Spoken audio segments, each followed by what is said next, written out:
हमारे पाँचों के पाँचों सांसद हमारे साथ हैं और वो प्रचार में भारतीय जनता पार्टी का साथ देंगे। हाजीपुर के सांसद कौन है? हमारे सर हैं। तो फिर कौन बिकॉज वो एक लेजेंडरी लीडर का बेटा है, बोलने से उनको हाजीपुर नहीं मिलेगा। हाजीपुर जो वो रिजर्व सीट है और उनकी माता जी का सरनेम क्या है? विलास पासवान जी की पहली पत्नी भी तो लड़ सकती है। वो चिराग पासवान जी को भगवान ने जुबान दिया बोल के वो कुछ भी बोल सकते हैं कि हाजीपुर से हमारे honourable minister sir Shri Pashupati Kumar Paras ji लड़ेंगे।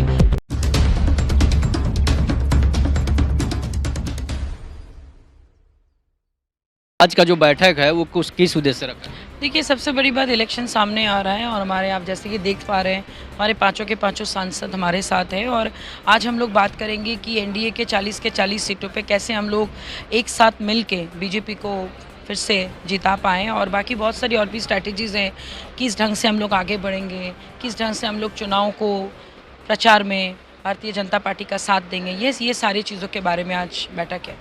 आज की जो बैठक है वो चुनाव के मुद्दे पर है। तो एक और बात है कि जैसे हाजीपुर से जो पशुपति पारस जी हैं वो किस सीट से लड़ेंगे? हाजीपुर से लड़ेंगे या कहीं और? हाजीपुर तो उनका अपना सीट है, आप कहीं और मुझे तो समझ ही नहीं आ रहा है। ये तो नॉन नेगोशिएबल है। जब सर ने एक बार बोल दिया, हाजीपुर के सांसद कौन है?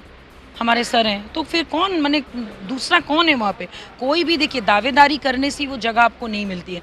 दावेदारी करने के लिए काम करना पड़ता है और जो भी दावेदारी कर रहा है, कितना काम उन्होंने हाजीपुर से किया। जस्ट बिकॉज वो एक लेजेंडरी लीडर का बेटा है, बोलने से उनको हाजीपुर नहीं मिलेगा।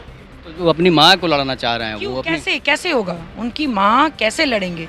हम सब जानते कि हाजीपुर जो वो रिजर्व सीट है और उनकी माता जी का सरनेम क्या है? हम सब जानते हैं, शर्मा है।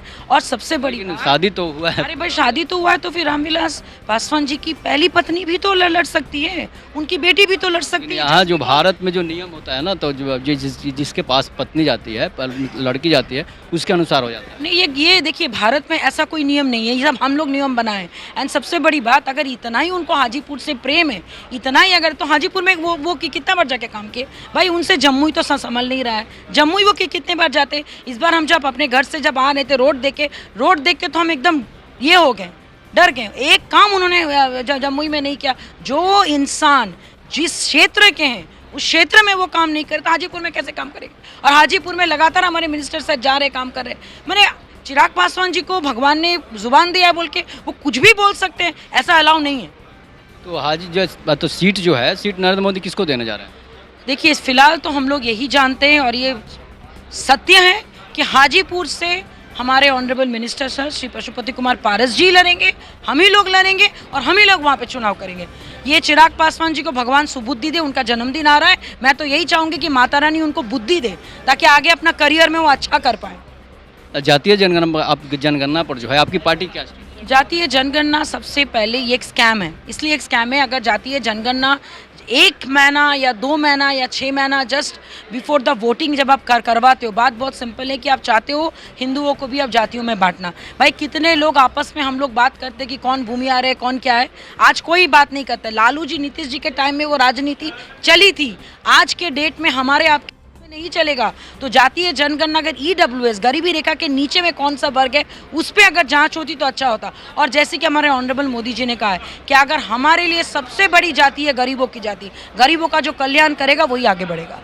बिहार में जो है अगले चुनाव जो रहा है, तो नीतीश कुमार की क्या स्थिति रहेगी? कैसे? नीतीश कुमार बहुत जल्दी पलटी मारेंगे, इंतजार कीजिए। उनका करियर का आखिरी पड़ाव में वो बीजेपी के ही साथ रहेंगे और वैसे भी उन्होंने 1-2 बार भाषण में बोल ही दिया कि बीजेपी से मुझे बहुत प्रेम है, बीजेपी मेरे दोस्त है, बीजेपी को मैं कभी नहीं भूल सकता। राजद के लोग तो ऐसा नहीं।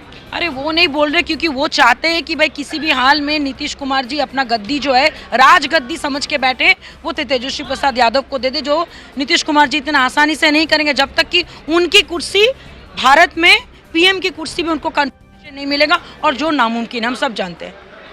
अच्छा, एक और मुद्दा है जो अभी राम मंदिर का उद्घाटन होने वाला है, उस पर आप क्या? राम मंदिर का ये 500 वर्ष के बाद इतने बड़ा भव्य चीज़ हो रहा है और राम की भूमि से हम लोग आते हैं, तो राम मंदिर बनने के बाद तो हिंदू राष्ट्र की घोषणा हम सब कर ही चुके हैं। और एक हिंदुइज्म के बारे में जानना लोगों के लिए बहुत ज़रूरी है। सनातन धर्म सबसे पुराना धर्म है, 12,000 साल पुराना, उससे भी ज़्यादा।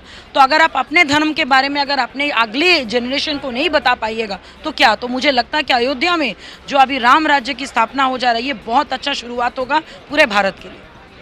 चलिए, तो आपका परिचय? मैं देवजानी मित्रा, राष्ट्रीय प्रवक्ता। आपने सुना राष्ट्रीय प्रवक्ता महिला राष्ट्र संघ के राष्ट्रीय प्रवक्ता से। तब तक नमस्कार, जय हिंद, जय भारत, जय श्री राम।